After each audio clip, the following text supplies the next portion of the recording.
No, he's I not. don't think he can call in. He's not calling in for He's this. not. That's what you said, yeah. And call this meeting to order at 6:02. Harmony? Yes, sir. Director Bellingham? Here. Director Welty is absent. Director Nathan? Here. Director Hagen? Here. President Harris? Here? 4 present, 1 absent. Quorum met. All right, would everyone please stand for the Pledge of Allegiance? Ready? Begin. I pledge allegiance to the flag of the United States of America and to the republic for which it stands, one nation, under God, indivisible, with liberty and justice for all.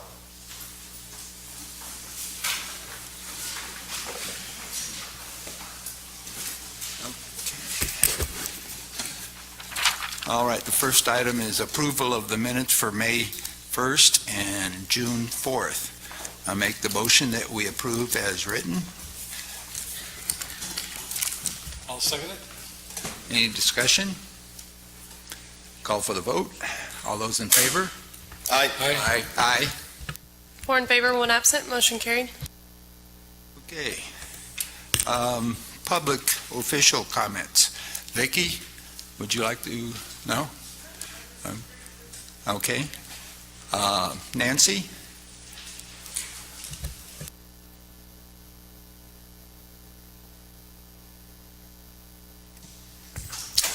Thank you, Board, for this opportunity. Our variable, EVMWD's variable sewer rates went into effect on July the 1st. We gave a presentation here at this meeting, I believe it was in May. One at the City Hall, there were other presentations, and many people came to my coffees to ask questions, so that was your last opportunity to make your decision as to how many people you want to declare for water and sewer. You will have another opportunity, however. Once the billing goes out, which wouldn't be now, this will be from July 1st, they will be calculating your variable sewer use and your water use. The bills will go out according to a billing schedule in August, so it will be September before you pay the first bill that relates to your July water use. If at that time you figure that you should have made a different choice, you can call the water district and say, oh, I meant to say 2 people instead of 4, or I meant to say 4 people instead of 3, whatever you would like. There will be a grace period where people will be allowed to make changes based on their bills and how they feel about the bill itself.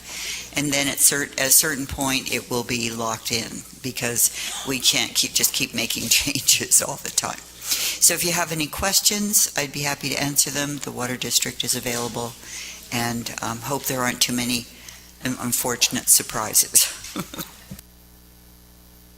Thank you, Nancy. Randy? No? Okay.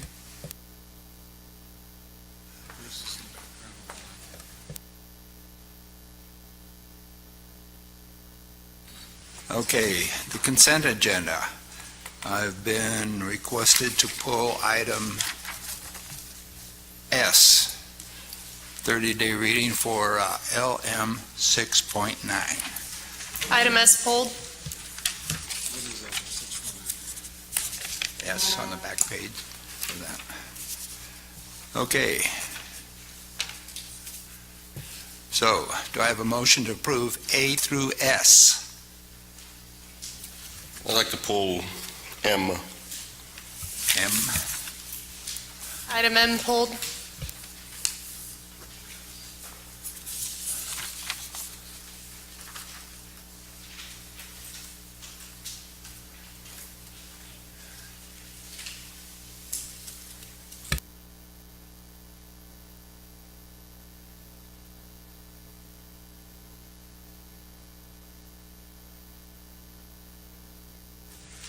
Okay, item M and S is pulled. Yes, sir. Any others? Okay. I make a motion that we approve the consent agenda as written with item M and S pulled. Second. Any discussion? Why are we pulling in? Because it was What's the reason? Well, we'll discuss that after. Yeah. Okay. All those in favor? Aye. Aye. Aye. Nay. 3 in favor, 1 against, motion carries. Okay, item M. Tom, let's, why don't you start off with the discussion on that?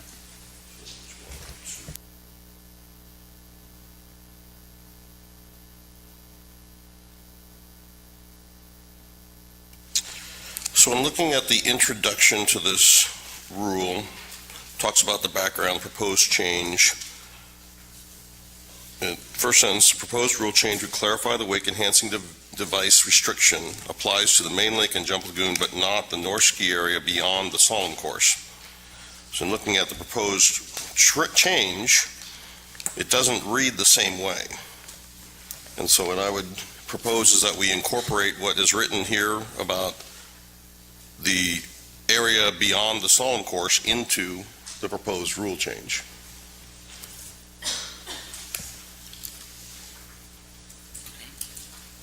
Okay. So in English, Pardon me? is it so in English, they don't wakeboard in the ski area, they report back? Ma'am, they have members have their boats at the docks, and the POA docks are there, so I think that the potential for damage and risk to the boats and the members is present still in that front area, and I think this makes perfect sense in the back where there isn't anything. Okay, we'll table this and for further discussion.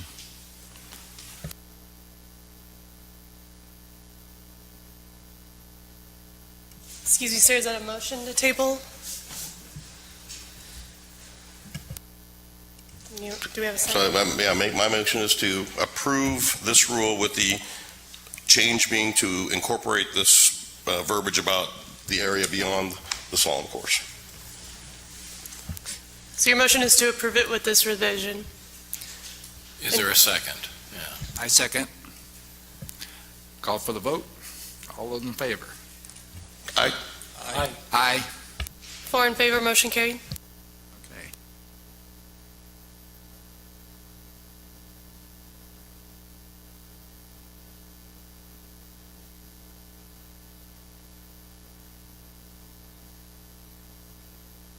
S will go back for rewrite. It's in conflict.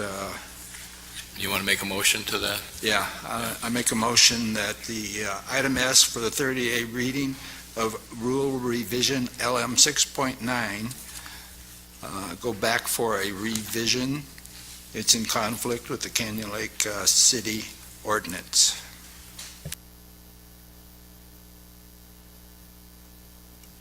All those in favor? Aye. Aye. 4 in favor, motion carried. Okay. Item 6, board action items. We're to approve reserve fund transfer. Susan, you want to address this?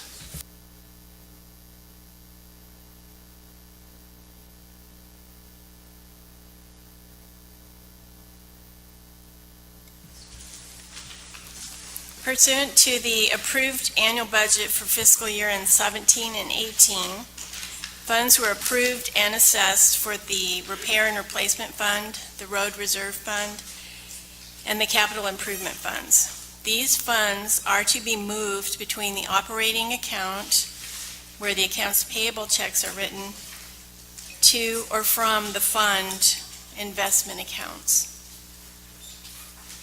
The attached sheet demonstrates the beginning balances, the expenditure activity, the contribution allocations, and the repayments for each fund. In other words, the attached sheet are the net amounts.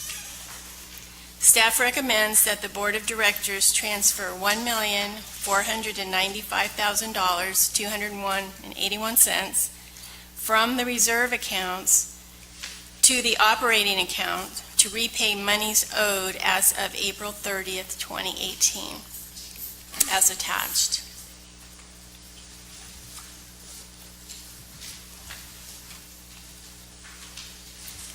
Okay. I'll make the motion to approve the move or the transfer of the $1,495,201.81 from the reserve accounts to the operating account to repay money owed as of April 30th, 2018. I'll second the motion. Any discussion? Just to clarify, I know we had a transfer a couple months ago, and there was a concern or maybe confusion about whether this was a borrowing, and this is in no way a borrowing. This is just simple accounting and correcting all of the balances in each of the accounts. We often use the operating account to pay bills, regardless of whether they're from reserve spending or from operating spending. So this is just basically Peter paying Paul. Okay, all those in favor? Aye. Aye. 4 in favor, motion carried. Thank you, Susan. Steve. Item 6.2, approval of Dredge Committee appointment.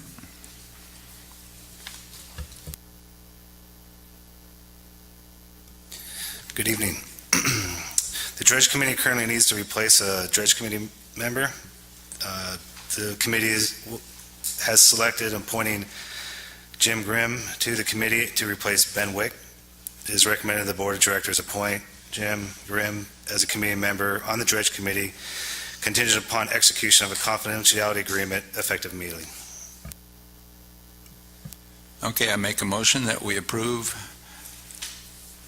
the appointment of Jim Grimm as a committee member on the Dredge Committee, contingent upon his execution of a confidentiality agreement, effective immediately. Question, do we need to also include the removal of Ben? Yes, sir, if you could, because the charter allows 7 members, and at this time, they have 7, so Ben Wick, I think he's moving, and he won't be able to attend.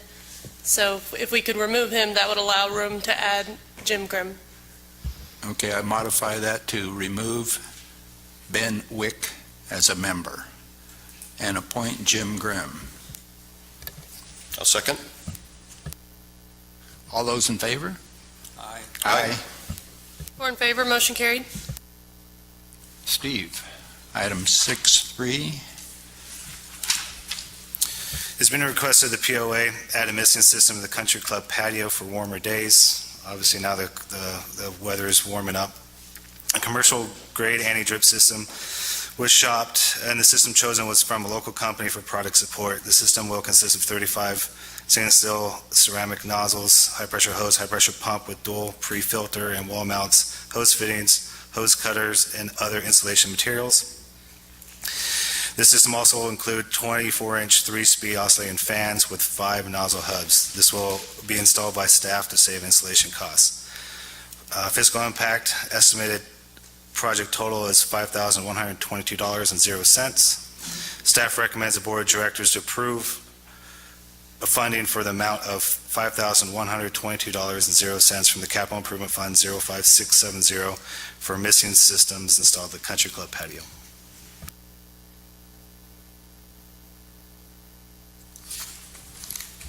I make the motion that we approve funding for the Country Club patio misting system of $5,122 from the Capital Improvement Fund 05-670. I second it. All those in favor? Aye. Aye. 4 in favor, motion carried. Thank you, Steve. Okay, we come to the member comment section. Just want to remind the members, you have 3 minutes. And first up is Jeff Burns.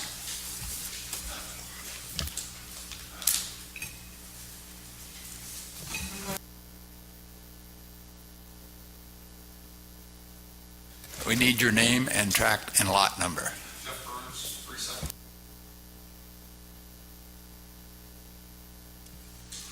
Jeff Burns, 3718243. There's a couple things I ran into in the last couple of weeks. I'd like to bring it to the attention. I appreciate your guys' time. On Saturday, June 30th, I ran into 2 different issues with 2 different members of Community Patrol regarding white tag, red tags for the boats. I was getting my boat inspected in the morning, informed the person that did the inspection I was going to go up to the office to get my boat stickers, had them white tag my boat when I was coming back into the community. I was stopped by Community Patrol, showed them that I had a white tag on the boat. They insisted that I pull over and get a red tag for the boat, even though it was white tagged. That was the first issue. The second issue is I went out on the lake for the day, and when I pulled the boat off, I had spoken to a member of the Marine Patrol a couple of times about possibly anchoring my boat overnight to avoid some situations with the madness for 4th of July. So that Marine Patrol person knew that my boat was on the water, saw me, talked to me again a second time when I pulled the boat off the water. I proceeded to go through the east gate to get gas at the market there, and I pulled into to the exit, as I have for many years, informed the guard on duty that I was just going to get gas, and he told me to stay put. I was already halfway through the exit, blocking cars, and told me that if I pulled through, that he was going to red tag my boat, even though my boat never left his site. Regardless, there was probably 10 or 12 cars that booked up behind me in a matter of minutes. I went ahead and pulled through because I couldn't have backed up if I wanted to. I eventually ended up at the office, and I spoke with Corey about this, and I think Corey put it in the best perspective, which is I was at the launch ramp pulling my boat out. I very easily could have had the boat tagged again if I knew that was going to be an issue. For as long as I've been here, I've always pulled through the east gate, got gas, just informed that I was going to get gas. It was not a problem. Corey put it in a manner that there's I forgot exactly what he said, but a spirit of the rule versus, a rigidity of the rule. I just think that somebody needs to educate the Community Patrol as to the rules they're actually enforcing, first of all, and second of all, somebody needs to be able to make a command decision with the situation that happened at the East Gate. He was going to leave me sitting there for who knows how long while he called somebody else, even though he told me he was going to be the one to tag the boat and continue to let traffic back up. There's only one exit lane there. Somebody had to be the adult and make a common sense decision to get out of the way, which is what I did, and I was red tagged after the fact, and it became an issue that I think is unnecessary. I think it's something that somebody needs to take a look at and come up with a better policy. And then there's a second issue, which I'm happy to wait for another turn if you want to. The second issue would be exactly what I was talking about. The reason I flagged down the Marine Patrol was my intentions were to have the boat on the water on Tuesday the 3rd, go over into a no-wake zone off of the causeway, anchor off overnight like they do in Happy Camp. And I was told it's a liability issue, but it's a liability issue anytime I pull my boat on the water. That's why I have insurance. That's why you guys require insurance for me to get my tags. And I find it a struggle to agree with somebody at Happy Camp who's a camper having more rights to the waterways than what homeowners do. So I just don't think there should be a set of rules for Happy Camp and a set of rules for homeowners that are in conflict with one another. I think that it's only fair if we're paying an exorbitant amount of money to be on the water, that we should have the rights that everybody has on there. I don't know, and I haven't investigated what exactly the fees are for the people at Happy Camp, but I definitely know what the fees are for me to have my boat on the water. And if I take full responsibility anytime my boat's on the water, whether it's anchored or whether I'm under operation, that there's a liability factor there. So it's another thing that I think should be at least thought about. Okay, thank you, Jeff, and it'll be referred to staff. Thank you. Next, we have Chuck Moreno.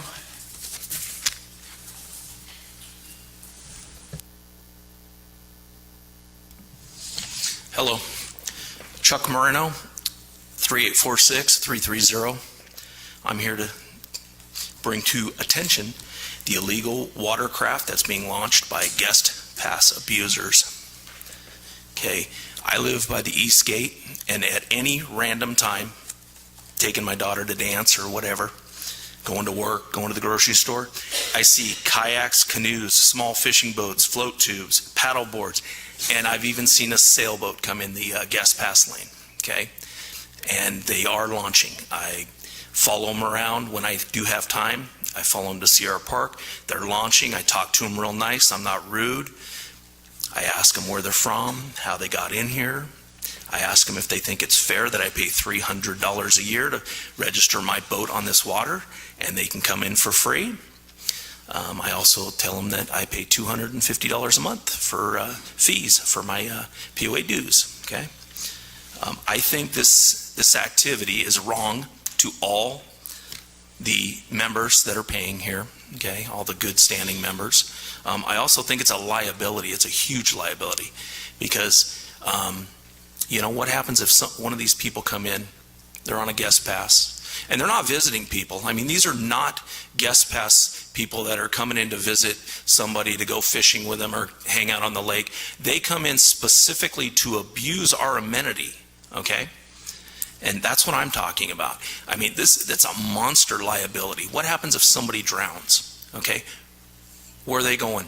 They're going to sue us, right? Okay? And then we're going to go, man, why were they in here? Okay? Just for reference, please Google Irvine Lake, okay? And you can read the story on Irvine Lake, why they are closed right now and permanently closed, okay? And that was due to liability, drowning. That's a huge story right there. My solution, because I know you guys want solutions, okay? That's the main thing here. My solution to this major issue is enforcement, okay? I think if we stop a lot of this at the gates, that is huge, okay? I mean, I've heard the story from past boards that, oh, we can't stop the, you know, guest people coming in and that because it's going to create a long line out to the Railroad Canyon or what have you. I don't believe that story, okay? Because once you crush these guest pass abusers that are abusing our amenities here, they're going to stop coming. Then you're not going to have that long line coming out, okay? And into the gates and into the streets and that have you. And you won't have to, the sheriff won't have to tell you to open up the gates or whatever that story was. Okay, bring back the decals would be one solution for paddle boards, the resident paddle boards, resident float tubes, and all the watercraft, okay? That would be one way that patrol would be able to differentiate whether or not that person should be here or not, okay? Also, maybe look at hiring a couple more patrol vehicles. I would like to see more patrol on the streets and hitting the parks and saying, how come you're here?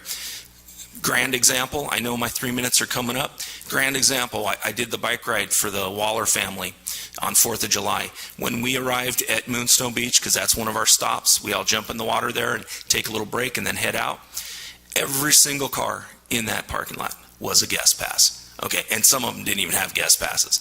I mean, they are taking up and you know, they're hogging up the amenities for the members. I mean, I know several people in this room right here that will not go to Fiesta Days and that because of, you know, so many guest pass abusers being allowed in here and stuff. And I know that there was some talk about allowing only decaled vehicles in the parking lots on weekends and holidays. I think that's a great idea. So, but I think it's something to look at. But I know I'm running out of time here, but thank you very much for all your volunteer time. Totally appreciate it. Thank you, Chuck. Alyssa.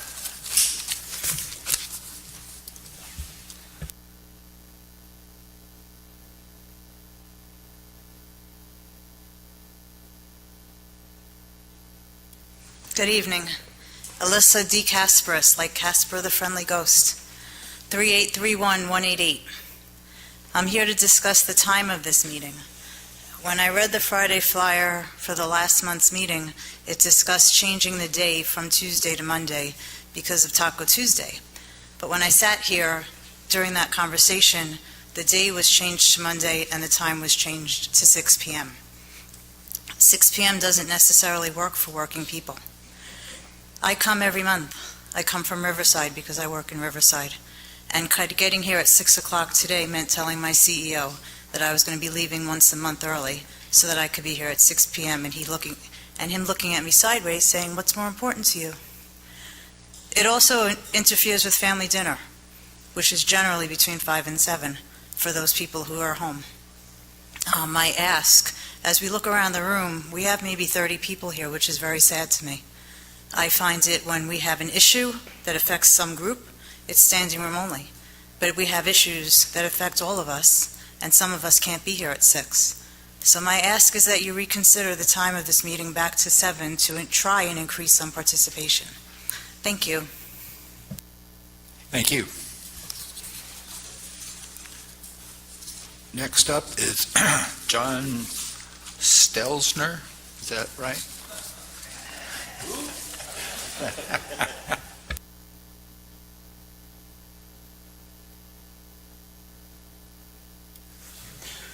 Good evening.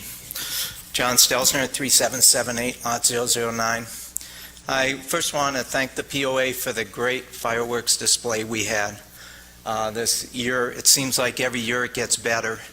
In 1986, I was invited here during the 4th of July to come see the fireworks, and I think that's what really kind of swayed our mind about living here. Had a small town feeling and a great fireworks display. So I think it's one of the most important days that we have here as far as what the POA presents. Well, there's fiesta days, but anyway, moving on the 4th,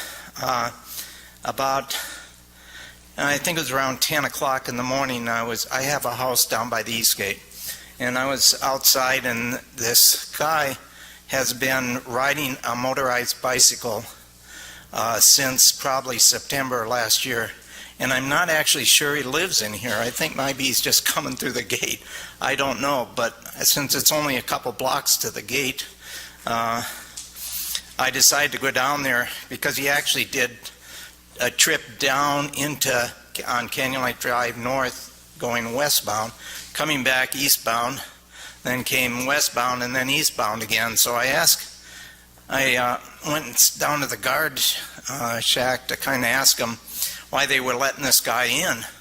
And unfortunately, you have 3 lanes open. Security, they only had 2 people down there, and those 2 people were busy as one-armed paper hangers. I mean, and the traffic was already starting to back up at that time in the morning.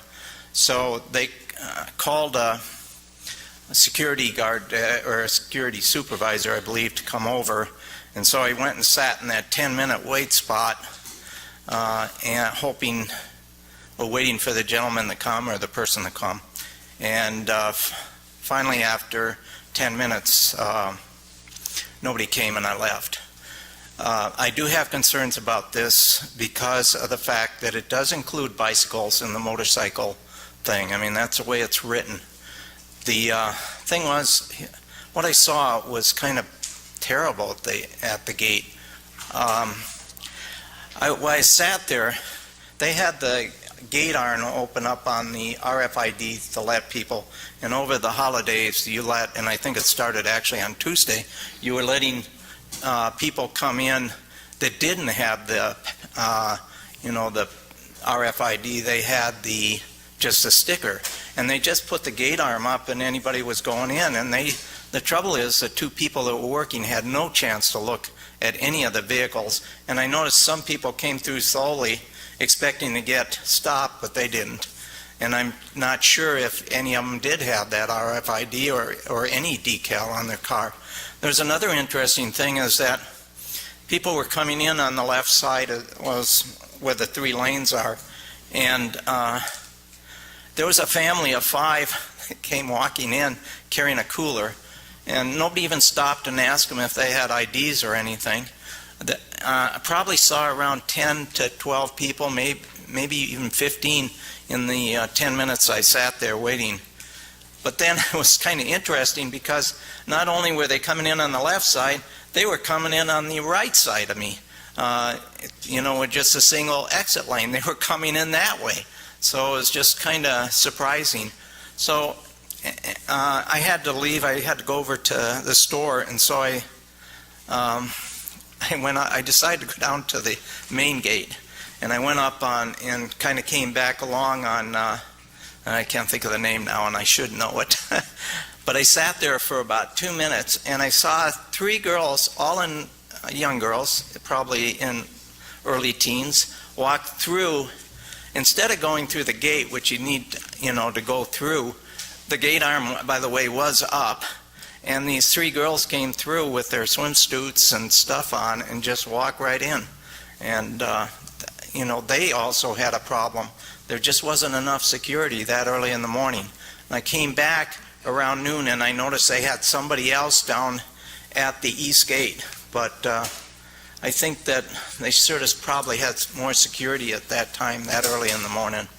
But anyway, thank you for listening to me. What date was this? This was on July 4th, around 10:30. But I am concerned about this guy on the motorized bicycle. I mean, it is a noisy bike, Yeah. but he has passed me going, and I was going about 35. He has passed me. He has no speedometer, I assume, and he just passed me one time. So anyway, I'm concerned if you let one. The problem is you have to make a decision. Are we going to allow him or not? You have to stick to your guns. So thank you. Thank you, John.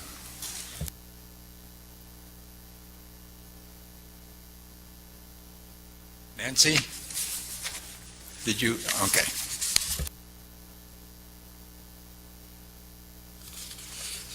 Eric and Steve, are we addressing the gate issue at the east gate for pedestrians? I know we've talked about this. Are we going to put one in? Pedestrian gate? Yeah, and block off the grass area? And and main gate. You don't have to answer right now. We haven't talked about that recently, but Yeah. definitely doable. Okay. That does it for our member, maybe.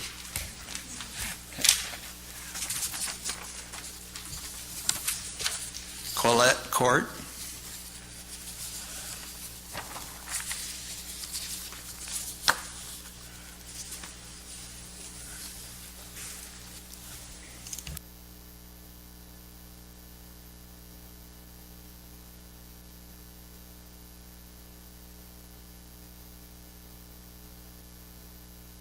There. I was late because I thought it started at 7. Sorry about that. We need your name and tract. Colette Court, 3720-108. My property, my husband's and my property, backs onto the area that they are talking about putting the pump park on. And I'm not in favor of that, as you might imagine, because it will drop our values, and it's not going to be fun to look out on for me and many on our street. When we bought our lot in Canyon Lake, we were told that that's common property back there, and I understood that. But I also had seen the green grass in the Sierra Park East, and I thought, well, that's what they're going to do back there. So I even called the POA at one point, a couple of years after we'd lived there, and I asked if they would be developing that and put grass. She says, well, maybe in the future, but not right now. So I just shelved that. That's what I thought was going to happen to it. I think it's really a very unfair thing to put the park back there in that area when it affects so many homes. And I think that we should at least ask our opinion on it, and before they ever start doing anything like that, they should poll the people that live there. It's just unfair to put it back there where it's going to affect so many people. And it's going to cause our property values to go down. And as you can imagine, that does not make me happy. Let's see. I've been told that they will do something with that because it's common property. Well, that's not what I understood to begin with when we moved in. But since you seem to want to do that, why don't they make a park back there with either grass or desert plantings and make a path go through it? People could use it as a park. But absolutely, it's wrong for you to just, I don't know who, I don't mean you personally, but for it to be developed like as a BMX park. I really am asking you please not to do it. And that's about all I have to say. Thank you. Thank you, Colette. Ma'am, turn the light off. I know where it is now.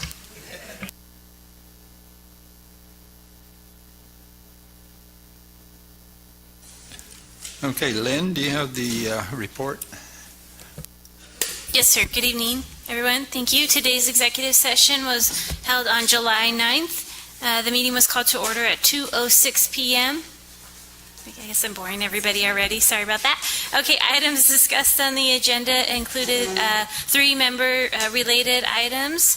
The board held discussion on 2 third-party contracts, and there was an update and a discussion provided on 2 legal matters. The meeting adjourned this afternoon at 5:19 p.m. Thank you.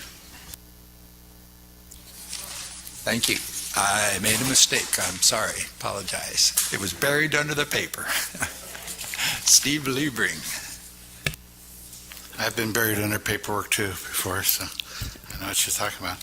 I'm just here to discuss or request to the POA board to consider purchasing storage sheds for the tennis courts and the pickleball courts. The Little League golf and even chair volleyball have storage rooms or sheds to store their equipment and things in, supplies that are needed. And we're kind of requesting the same thing be considered for the tennis and pickleball courts if you could. These sheds would house, brooms and hoses that would help clean off broken glass, that'll help protect the courts, emergency kits for emergencies like we had a week and a half ago. We had to call 911 and we have someone bleeding on the court and we have no way to kind of take care of it or address that.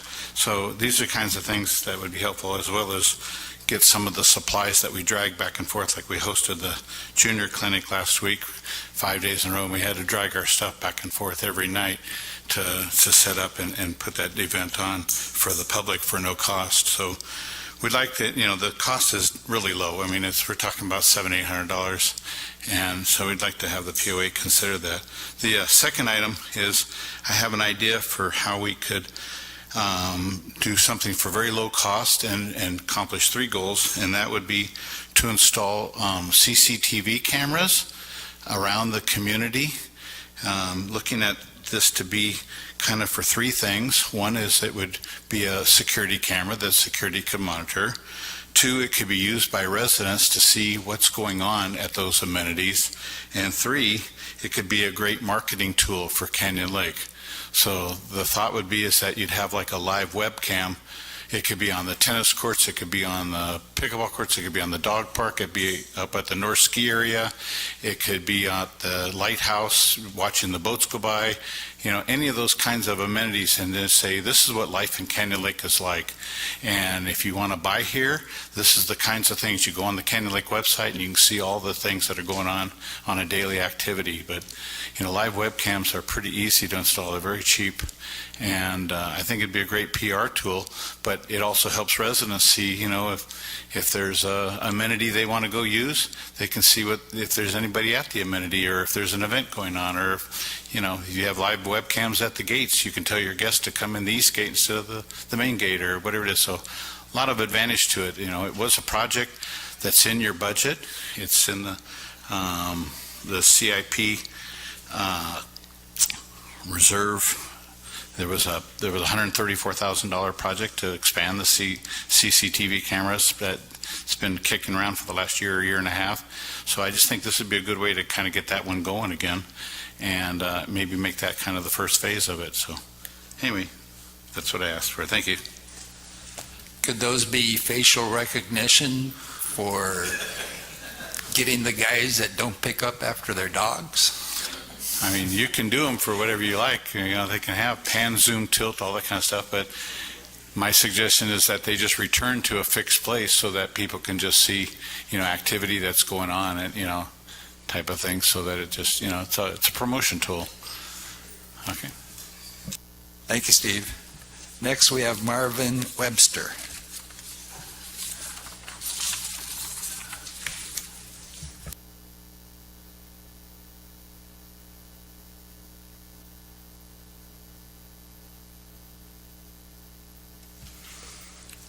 Marvin Webster, 3720 and 093. I apologize for the shirt. I didn't think about that when I headed out tonight. I'm not arguing. I'm just explaining why I'm right. Anyway, about tree trimming in Sierra Park, my compliments to the operations or whoever hired that company. They did the most beautiful job of lacing those trees I've ever seen. I think I'm going to change my tree company. Beautiful job. But they don't seal the wounds, so you might want to put in the future contract that they need to seal over the wounds of maybe 4 inches or more or something, rather than leaving bare wood for the insects, bugs to attack. And then the other thing, the pump track again. While doing research for the pump track, the last couple of months, I came across several cities who, and it gives us an opportunity to do this, that conduct an annual class for the kids, age appropriate, for pump track courtesy, pump track safety, pump track etiquette, and even how to do tricks on the pump track. So something to think about down the road. Thank you. Thank you, Marvin. Anyone else turn in a sheet? Good.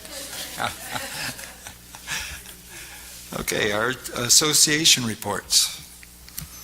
General Manager. Good evening. As usual, I'll refer everybody to page 124 in the agenda, which is all the very detailed departmental reports. I'll just touch on some highlights that are in those reports.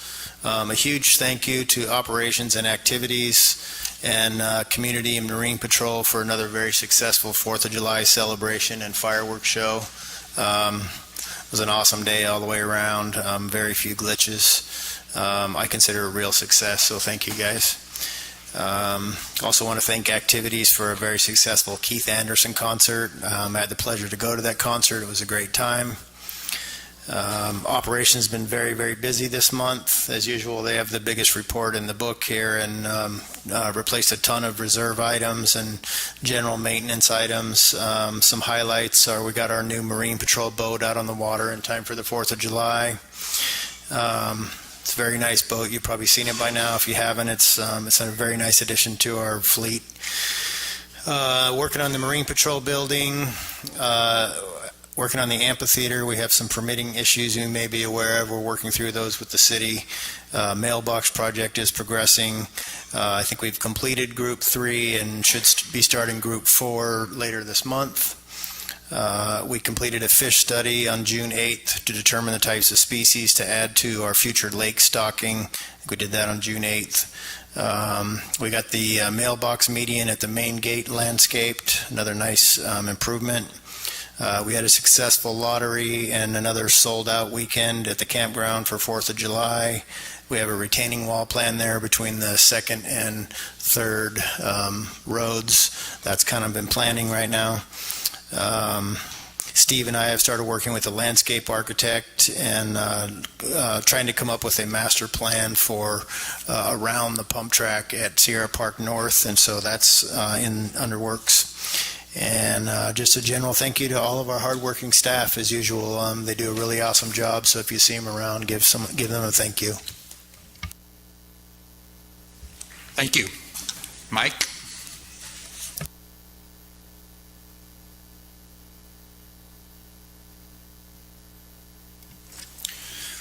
President, members of the board, ladies and gentlemen, thank you again for having me. The 4th of July celebration went along according to the plan. One arrest was made based on a road patrol traffic stop early that morning. RSO was contacted and subject was apprehended based on an amount of narcotics found inside the vehicle. We've identified resident access problems at the north gate for this particular event. And I'm working on a plan to mitigate the long wait times for residents at that gate, in particular for next year. We did have one officer injured during the event when a resident intentionally ran over a barricade in a golf cart. There was one altercation at the lodge spotted by my officers assigned that required RSO response. No arrests were required in that instance. Overall, given the total number of attendees, this celebration was a success. I'd like to express special thanks to the POA, all those responsible with planning and execution, Riverside County Sheriff's officers, and members of my staff for their time and effort to make the event safe and memorable. I would also like to thank all of the residents and guests for attending the event. Officers on patrol currently are running into large numbers of expired or unregistered golf carts. Please get to the POA and get this taken care of to avoid any citations. For citation issuance, officers issued 67 parking citations for the month of May. In the month of June, officers issued a total of 163 citations in relation to parking. Speed enforcement also shows increase. For the month of May, officers issued 43 citations for speeding. In the month of June, they issued 67 speeding citations, with a further 36 citations issued via our radar trailer. Road patrol officers are now free to spend more time looking for and enforcing these rules, as our force of breakers are fully staffed and officers have had their zone dedication increased to 30 days per zone. In regard to speeding, I ask that all residents pull over for the community patrol when they're in your rear view.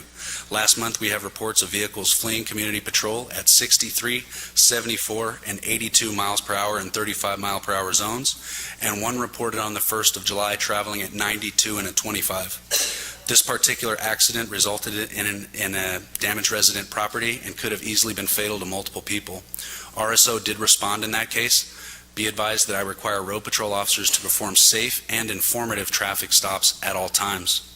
If the party that receives the citation feels it's unfair, they may utilize the appeals process. I have found that the volunteers at the appeals meetings to be fair in every case. To flee, especially at a high rate of speed, is in every way unreasonable. Captain Haney from Marine Patrol reports low water levels and would like to let boaters know that some areas on the water that are usually clear for travel are low enough to cause prop strike, namely Salt Creek Inlet and around Skipper's Island. Captain Jordan sends regards and would like to remind some of our younger residents that we are enforcing loitering rules at our amenities. This is evident especially at Eastport Park. We have noticed large numbers of minors loitering in vehicles in this area. Captain Jordan notes that use of provided facilities for intended purpose is always encouraged. However, the amenities are an inappropriate venue for loitering. We have reported instances of underage drinking, littering, and reckless driving at these gatherings, and are adding enforcement to counter this activity for the purpose of safety and good order. Please see GR 2.12 for further reference on loitering. Other than these items, it is business as usual at our office. As always, thank you to all the residents that came in or called to me. Thank you, Mike. You're welcome.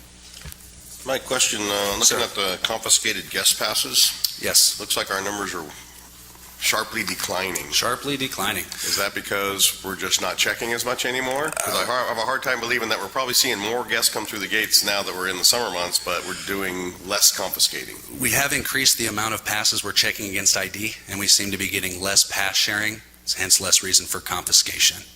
My officers haven't been counting the guest passes that have expired as confiscated.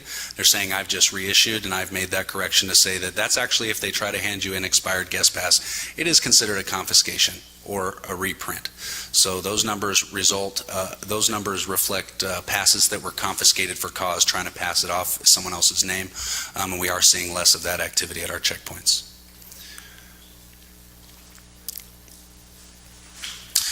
Just a quick note in regard to Mr. Burns's concern. I do understand that in the past at the East Gate, the white tags, the issue with people going to get gas. I do understand that people that leave with watercraft, they are under officer observation. And in the past, officers at that checkpoint have done the favor to the resident of allowing them to go out and get gas. It is required, and I have put out to my officers that residents are to call Community Patrol for issuance of the white tag so that they can go out of any gate and get gas and return back without having a problem of having to stop. If you don't do it that way, the problem that you run into is the officers change shifts, or it's a different officer in the guard shack, and that would be unfair to the resident that, hey, the other officer saw me. And, we're attempting to streamline the process. Residents, if you're going to leave with your boat, you can call from any of your launches. You can call from the gate and make sure that you get a road patrolman out there to issue that white tag before you exit the limit of the gate. No matter how long you're going to be gone, no matter how far you're going, call and one of my staff will come out, spend about 2 minutes on you, and get you that white tag so you can get in without any problems. Okay? Any further questions on that can be directed to my office, and I'd be happy to explain it to anybody that wants to know. Thank you. Go bust those kids. Hey, Mike. No, Mike Harris. Can I interrupt? And I just want to point out, we need to thank Steve Schneider for finally solving the feedback problem in this room. He just had his microphone on, I had my microphone on, and Mike Harris had his on, and our feedback problem's gone, so thank you. Very nice. Yeah.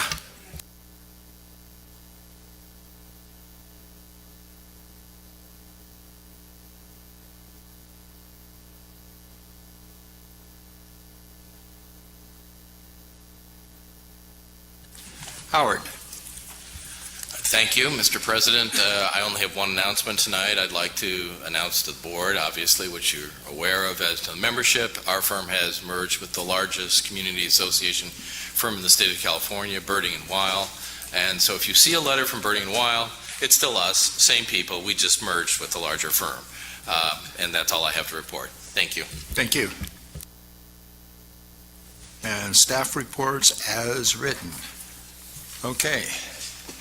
We're going to, go board comments and then adjourn for a moment to have architectural appeals. Tom, do you have any comments? Yeah, the comment about the gate, and I think the members need to just understand it's a hard one to have multiple rules, and our rule is if the boat leaves the community, it's got to have a tag to come back in, or it's going to get red tagged or inspected on the way back in. And I have many friends who have done exactly what Mr. Grimm described today about going out the east gate, saying it's no big deal, I'll be right back, showing a receipt, and it all makes sense to many of us, but when you got a lot of people coming through the gates at all times, and there's 3 gates, we really need to have one rule and stand by that rule, and even if it's a bit of an inconvenience, I would say, like when I go to the gas station and I have 9 gas cans in my car and people say, what are you doing? It's like, well, it's easier for me to bring the gas to the boat than it is for me to bring the boat to the gas. So you do what you need to do and make it make sense for you. So other than that, a pretty hot week this week. Everybody's still here. Had a great 4th of July and looking forward to the rest of the summer. And thank you very much.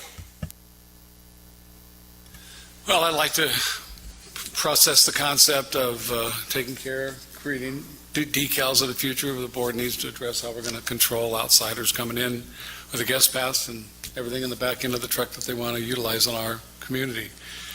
I don't think it's a good idea for us to allow them to do that. So hopefully the rest of the board members will talk about that with me later. Thank you. Well, we had a great 4th of July again. I'd say this was the best one I've seen since I've been here. The other thing, we may be making a record for getting out of here on time, so I don't think it's even 7 o'clock yet, but this is my 2nd board meeting. I've actually quite enjoyed it so far. We all seem to be working together.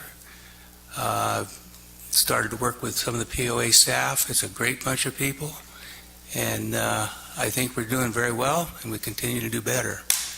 And I think the biggest thing we hear is the watercraft or paddle boards and stuff on the lake, and security are the biggest things I'm hearing. But anyway, that's all I've got to say for now. All right. If you look around the room, there's not a lot of people here, but it's up to all of us to communicate to our friends that aren't here or not listening about different rules and different changes and what's happening in the community. That's the most difficult thing we have, is communicating with all of the members. Some members read this, some members, and then they say, well, I didn't know that. So be a good neighbor. Let your neighbor know what concerns you and bring it up. And that's it. 6 p.m. And then we will close the meeting or adjourn the meeting for a recess and then come back for architectural appeals.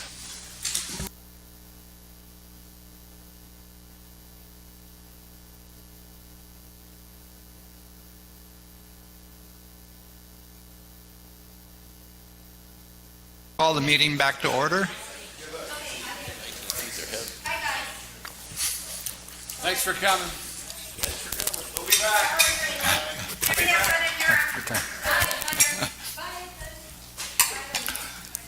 Okay. Cheryl. Do I know how to clean a house out? Okay, I'm going to apologize in the beginning. I may lose my voice. If so, I'm just going to let John take over. Our first one, Constance left, does not appear to be here, so we're going to go ahead and recommend to table it until next month. And so we do have... Yes, they could very well show up. All right. So for the next one, it's Terry, and I'm sorry, Terry, I think it's Roulet. Roulet, okay, go ahead and have a seat over there. Terry is coming to the board tonight because he's appealing the ACC denial for an additional driveway. The first thing I want to point out on this one, it's actually PC 1.1 regarding the Architectural Committee, and it talks about what the committee is responsible for. Their broad powers are responsible to review the aesthetic character of proposed improvements, modifications, and alterations. The reason why I point this out is because there's not a specific rule that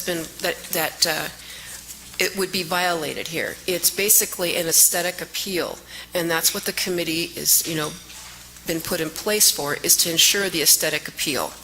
So with that being said, I can go right down to, if we can show Lynn the first plot plan, and I'm going to get you the actual...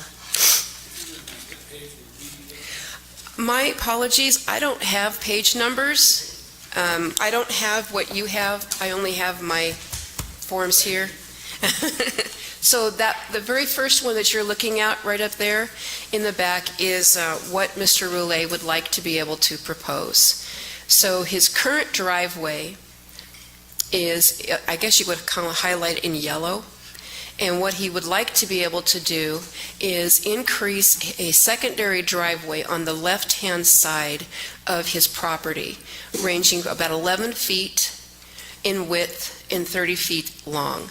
And he also would like to add a 4-foot walkway that goes from that driveway, traversing across and into where his front door would be. And so what the committee is basically stating here is that they would much prefer that Mr. Roulet would actually increase his current driveway. Now, Lynn, there's a secondary one that says ACC recommended, right there. And so, as you can see, the area in which the ACC is recommending is to recommend that the driveway go to 30 feet instead of the original, and I'm not sure what that footage was, but that's what their recommendation is. Now, the reason and the purpose for this is they don't want that secondary driveway. They don't want to have a secondary curb cut, and there's also a couple of areas in which they had some concerns that have been addressed. The first concern was there is a storm drain. Now, if you go back, Lynn, to the initial one, it'll show you there's a little area right there where it says storm drain. There is a 4-by-4 foot storm drain there. I did contact operations, and I talked with Steve to find out if there was any specs or any kind of recommendations, and his recommendation came based off of, I guess, would be the city and or county. They didn't want to have it any closer than 2.5 feet. Then the other area in question that is a concern is that on the very left-hand side, next to where the curb is, there is a cable box, a water box, and I believe, trying to remember, there's another... Cable TV. There's 3 of them there that would then be in interference if the driveway were put in on that side. So what staff is actually, the committee is recommending is that the board deny Mr. Roulet his request to have a secondary driveway and have him go back to the committee and do a 30-foot driveway, meaning that to extend his current driveway. So with that said, I'm going to go ahead and let Terry take over. Hi, thank you for you guys' time. If you notice, my drawing is pretty accurate to my house. There's a pinch point at where the garage is a 2-car garage, but it's a Canyon Lake custom-built house, and it bumps out into the middle of the driveway. So I park my boat currently on the right side of the driveway. I'm encroaching on my neighbor's property, but he's okay with it. This neighbor is. But I can barely get a car into my garage. So if the neighbor decides to cut me off, I will not be able to get any cars in the garage. So the solution for me was to do some research, and what I found was this home, which is a multi-million-dollar home. It's a 2015 Landscape Award winner in Florida. So I modeled my home after this home. I'm going to paint it, the trees, everything. I want it to look as almost close to that as I can. Problem with my driveway the way it is, when I live on a cul-de-sac and the street bunches up with cars, there's at times I can't get my boat in or out of my driveway. There's parking directly in front of my driveway coming out. I can't make the left turn or the right turn. They park right up against the driveway. I can't get the trailer fenders around that. On the left-hand side where I'm proposing, it's two driveways and a storm drain directly in front of my house. Nobody can park there. So I have easy entrance and exit. If you look at the committee's suggestion, it's not to scale to what my house is. He wants me to widen the driveway 30 feet. So if you look at the driveway at the 30-foot mark, it starts at the edge of the house. That's not accurate. 30 feet from the existing driveway would put the driveway in the middle of my house. The lot is 60 feet wide. 30 feet would put it directly in front of my front door and a window. So if you're saying that you don't want to put a vehicle in front of the house, well, it's either in the front of the house on the right side or in front of the house on the left side. And it's really just my boat, and it's only going to be there for the boating season. Other than that, it goes into storage. So I felt that for balance of the house, that I can do the driveway, I'm going to remove the existing concrete because it's two different pours, two different years. I've got some pavers that are just, I don't even know why, but there's pavers around the patio. I'm going to tear all of that out, I'm not just going to pour a slab on the left, I'm making it all uniform, all connecting, balanced, and it's about $20,000 I'm planning to spend just to park my boat and to make it look balanced. The recommendation is just to park all my vehicles in front of my front door. And if it's a matter of opinion, I spoke to my neighbors and they all signed, I took a petition, they all signed that they feel that my plan is beautiful and they would love to see that. So, and then I also have some drainage in the middle of my driveway that's about 3 inches below ground, and I can fix all those problems. Lynn, would you just stay there? That one picture, can you flip it around? This is in the picture that Terry was using as proposed by the committee. Now, it's not exactly, I don't know where that 30-foot mark would be, but he parked his truck there. He didn't do it to get a violation, by the way. He did it to show, what it would actually look like with having it parked there. And when I discovered the problem, when I bought the house, I didn't realize that the house bumped out and blocked half of the garage. You don't really realize these things until you buy the house. You get the boat in, you start to understand that you're having these problems. And the numerous homes that have circular driveways here, and the type of driveway that I would like to do, there's numerous, up and down my street, there's at least 6. And instead of doing a circular driveway where it really eats up a lot of the yard and concrete, I figured putting the 2 trees on both sides and then uplighting them with Mexican pavers and turf in the middle, that it'll really make the house come alive. And you've got the example of what I would like to do. Okay, they're looking at it.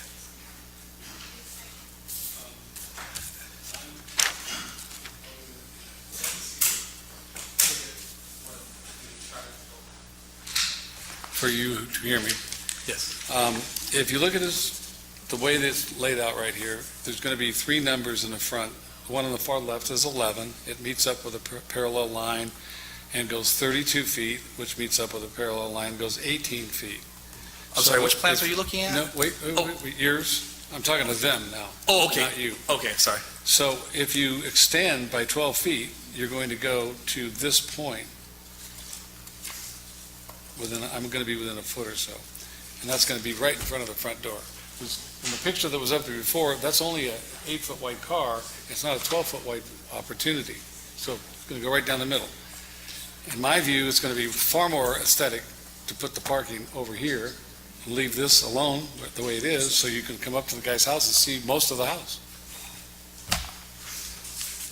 That's my 10 cents worth. Don't you just love me? What I can say to what is being said there is that that's what the committee is trying to do. There are going to be many places you can go around the community. The community, or the committee at this point in time, is trying to create more of an aesthetic appeal to where it doesn't appear to be a parking lot in front. And that's the reason why they're wanting or desiring to have the current driveway to be extended versus having two secondary driveways on both sides of the property.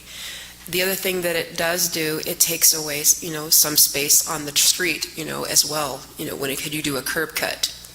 So just wanted to allude to what was being said there.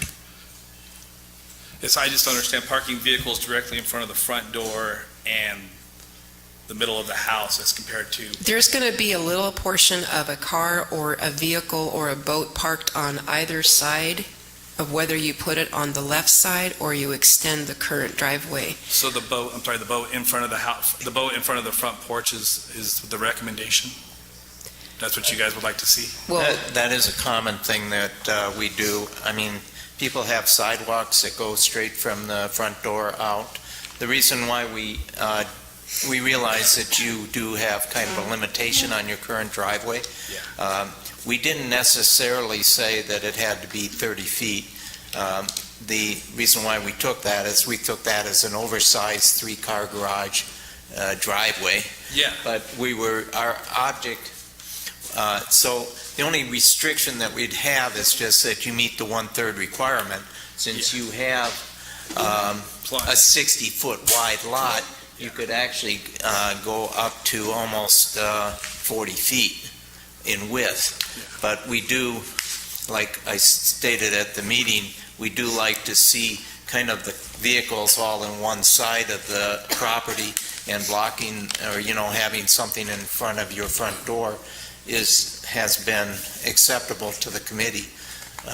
It's just aesthetically, what we seem to have is that some people in the community have poured concrete without a permit and they do it over a weekend, and unfortunately, that we don't monitor or we don't restrict it as much in the old days as we do now, years ago. And so this driveway thing about everybody wanting to concrete so much of their property actually only probably started within the last 8 years after the recession started recovering. The thing is that we don't look at the size, as I stated, as what you're going to park there. We look at what the possibility is. And what we're seeing is you have 29 feet from the back of the curb to your house. And what we see in your case, in the future, somebody may try to park a 30-footer RV there, and it kind of gives an enclosed feeling when you do that, and you have the small driveway on the right side with 3 or 4 cars. It just kind of makes it a little tunnel type of look. So you can park a 30-foot RV in front of the front door than on the left side of the house. Yeah. Well, we're thinking that you'd probably put the RV over to the right side of your driveway. But you do have an unusual problem because of the way the house was built. I agree with you on that. But we'd kind of just like to see for aesthetics that everything is on one side, on one particular side of the property. So one of the other reasons is that you provided a couple plans that did not have address, and when you don't have addresses, when you have kind of showing what is in the neighborhood, the planning compliance does not research it to find out. But I know of the 2 plans that you did submit, and I mentioned that at the meeting. One was approved because of the fact, actually 2 of the 3 were approved. One was on the right side because they had more than the 5 feet, where you only have 5-foot setback up here in the let's see if I can get this to work.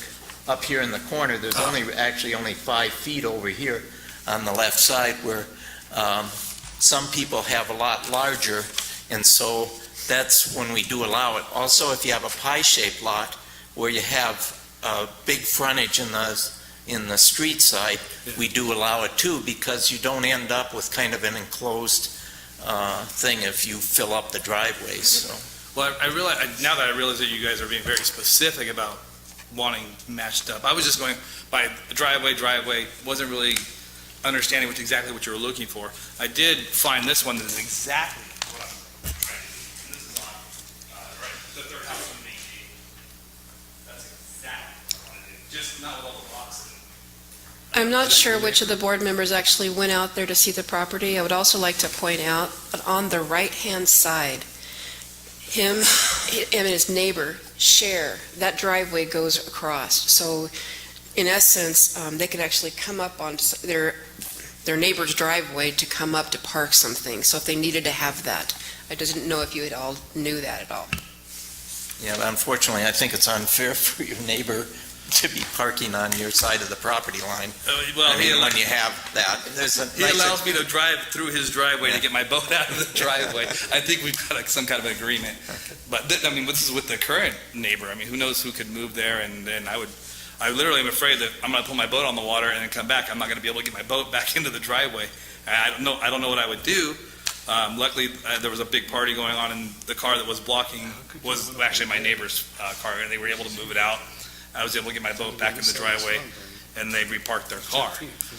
Not realizing that I was going to have these issues when I bought the house, I figured seeing so many circular driveways, and I didn't figure it would be such a big to-do to just add it. I understand you don't want a 30-foot RV parked here, but I think we're kind of in an RV resort-type living environment here.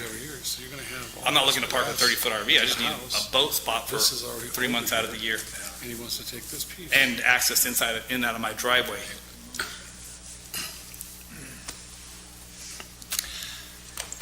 Any other discussion, my friends? Tom, questions? Jim, questions? Without actually physically seeing it, supposed to drive by. I didn't do that. That was my mistake. I didn't realize it was. All right.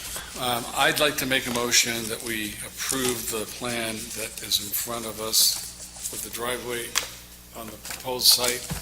Thank you.